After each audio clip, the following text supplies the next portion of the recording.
What's up, YouTube? As the title implies, I want to go over a theory that I've made regarding code and even Amado. So if you're a true Boruto fan that loves looking at theories, I know that you've already ran into the theory that the white karma is actually scientific ninja tech created by Amado. This theory that I have goes into that, but I'm taking it just a bit further. I'm not gonna say that I believe the white karma itself is ninja tech.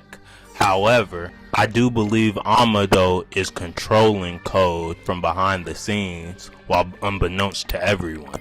And as crazy as it sounds, I have the Pokemon games to really thank me for coming up with this theory. Now I know what you're asking, how could Pokemon help you find out anything about Boruto? They're two different anime. But what I'm about to explain to you is pretty big brained, so just hear me out. So as you saw in the thumbnail, the term I'm trying to get you guys to understand is called arbitrary code execution. Arbitrary code execution is a type of glitch or exploit and security flaw that allows a user to run custom code, including code not contained in the software's original source code.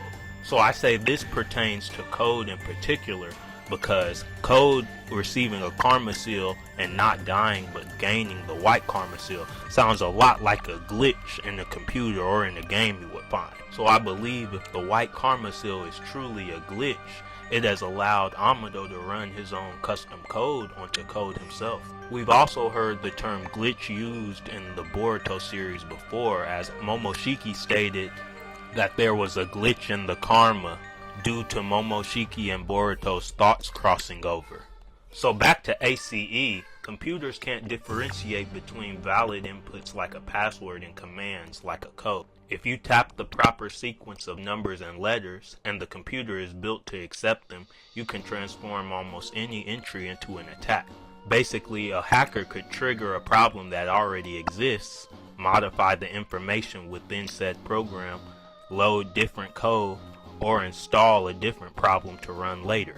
The target software or device controls the level of access a hacker has, but the hacker's goal is to escalate their privilege. So in essence, the hacker tries to achieve administrator control of the device, and if they succeed, the computer could become a zombie device for hackers to exploit in another attack. I believe this method in particular was the reason that Code saw Ishiki's spirit after Ishiki died. We saw smoke emitting from the white karma, and then we saw Ishiki appear. But like how others have already clarified, we've seen this smoke stem from scientific ninja tools after they've been overused. This incident in particular is why I believe Amado programmed Ishiki to appear before Code through the white karma seal. Arbitrary code execution allows a hacker to exploit vulnerabilities to run a code or command on a target system. However, remote code execution (RCE) allows a hacker to exploit vulnerabilities to trigger an arbitrary code execution on a target system or device remotely from another system. And this is why I believe Amado is controlling code remotely, and nobody knows. Amado is already known in the story as a genius scientist, so for him to be remotely controlling code isn't too far-fetched. Remote code execution vulnerabilities may appear in any type of computer software in almost every programming language and on any platform. Where we've heard programming language before? Yes, that's right, omnipotence, the Otsutsuki Shinjutsu, used by the god. Something to note even about that is that omnipotence is controlling everyone in the sense that it's switching Boruto and Kawaki's places, meaning that they see Boruto as Kawaki and Kawaki as Boruto. And I definitely believe Amado is taking advantage of even that and the fact that everyone is confused, and that omnipotence isn't letting anyone think clearly. As crazy as it sounds, I have the Pokemon games to thank for helping me piece together this theory on Amado and code. I know you're probably asking yourself, how could Pokemon games help you figure out anything about Boruto? They're two different anime and continuities. But please, just hear me out. You see, glitch exploits capable of enabling arbitrary code execution are present in several Pokemon games. Arbitrary code execution is fundamentally caused whenever faulty code contains a jump instruction that causes the program counter to jump to a RAM location instead of a ROM. From here, as RAM values can be controlled by the player unlike ROM values, it becomes possible for the player to modify these values, and values stored just after it in order to spell out specific lines of code that are desirable or exploitable. Sources of arbitrary code execution can include various glitch items, moves, and etc. whose effects are never intended by the developers and are thus faulty code by definition. For example, in a Pokemon game, a normal item would likely instruct the program counter to jump to some predetermined location that contains code for the correct behavior of that item, while a glitch item may instruct the program counter to jump to an unexpected location, thus running faulty code.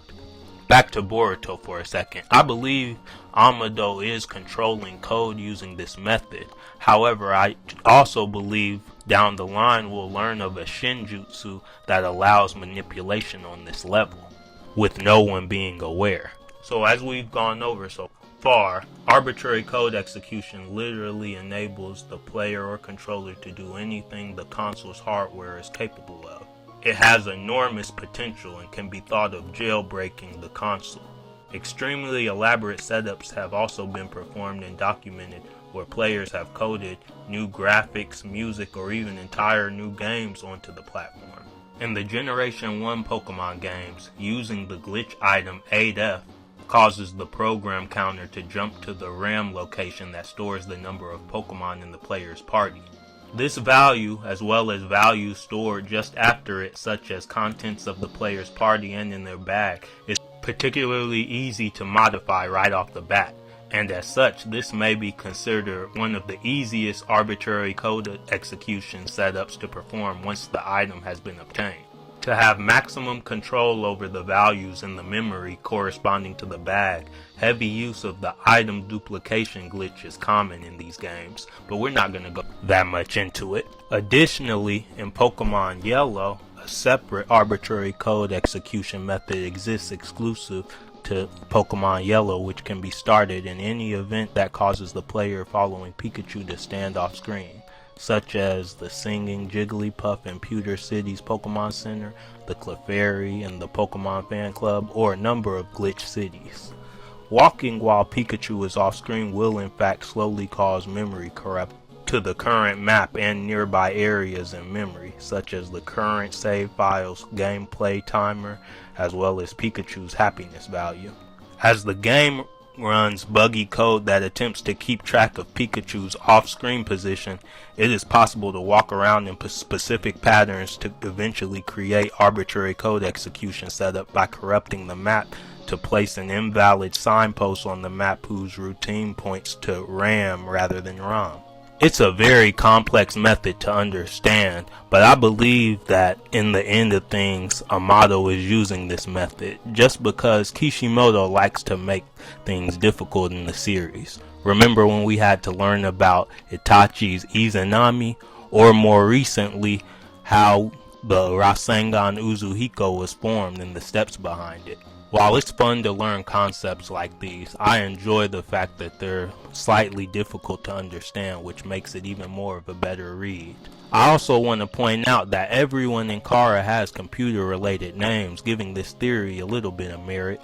For example, Code, Amado for the AMD processor, Ada Lovelace, Damon, a computer program, even Bug, like a computer bug you would find in the computer, and we can't even stop without mentioning Delta. I'm almost certain Amado didn't tell Naruto and company all of his schemes and all of the things and mechanisms behind the cyborgs he's created. One more example I want to use regarding Pokemon and arbitrary code execution are the Pokemon Emerald games. In Pokemon Emerald, viewing the summary of at least one hexadecimal glitch Pokemon is known to cause the program counter to jump to the location in RAM where nicknames of Pokemon in the PC are stored.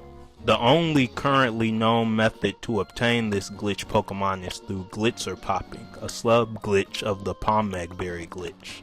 Due to the limited set of data values that nicknames can hold in Pokemon Emerald, applications of this arbitrary code execution using this method are limited. But hackers have used this exploit in Pokemon Emerald to do speed runs of the game, generate eggs that can hatch any Pokemon of your choosing with perfect IVs, EVs, and the list goes on. And for Pokemon Emerald in particular, all of this happened just due to a slight oversight in the coding with the Pomeg Berry in particular. Now that you understand everything, we can go back to Boruto Two Blue Vortex. So using arbitrary code execution, I believe that Boruto and Kawaki, or anyone for that matter, were never in any real danger of being hurt by code. Yes, we did see Code get his limiters lifted at the end of part 1, but I believe that whole situation was concocted by Amado. Code was never gonna kill Amado. Amado just needed the situation to look as real as possible, so nobody would suspect that Amado was manipulating the situation. Amado told Shikamaru that they just needed to let Boruto and Kawaki get stronger so then that they could deal with Code. Very fitting for somebody to say that who's manipulating the situation. And having said all this, I don't know what's next for Code in the upcoming chapter of Two Blue Vortex, but I do believe that Amado will manipulate Code into doing whatever he's going to do now that he's been struck with the Rasengan Uzuhiko. So will Code feed himself to the Ten Tails or try to become the Ten Tails Jinchuriki?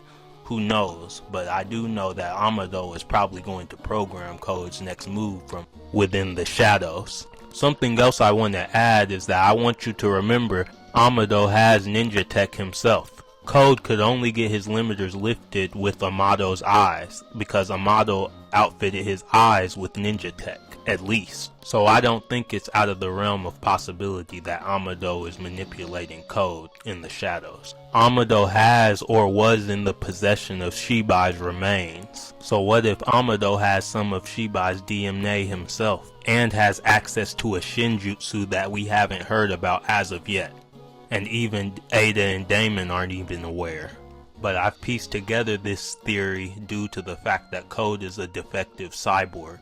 And while we still don't know everything about the White Karma Seal, or even the Karma Seal for that matter, we know that the Karma Seal is comprised of data, and data can definitely be manipulated, which is one of the main quirks of arbitrary code execution. And as big-brained as all this is, I still believe Amado will make a slight mistake. Amado was unable to understand Kawaki's love for Naruto, deeming it madness. Code also has this love for Ishiki.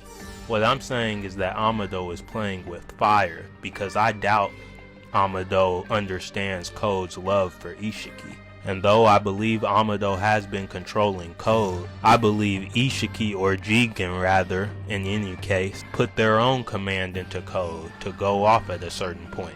Who knows when it'll be. But this is my big brain theory. Let me know what you guys think in the comments below. This is Ghost, and I'm out. Later.